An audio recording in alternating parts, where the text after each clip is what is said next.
যে গাছে ফল ধরে সেই গাছের ডালটা নিচের দিকে যায় না ওপর দিকে যায়? জোরে উপর বলুন, দিকে।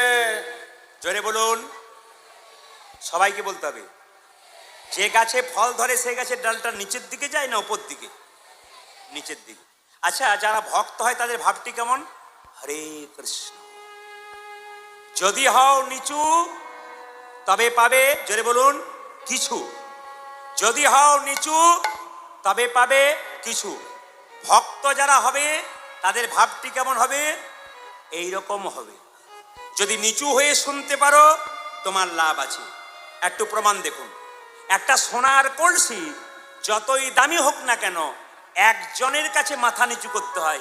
কার কাছে? জোরে বলুন, একটি গ্লাসের কাছে। আপনি কয়েকশো কোটি টাকার মালিক, যদি বৈষ্ণবের চরণে মাথা নত না করতে পারেন আপনার টাকাটার কোনো দাম থাকবে না। এই জন্যে বৈষ্ণবের চরণে মাথা নিচু করতে হবে।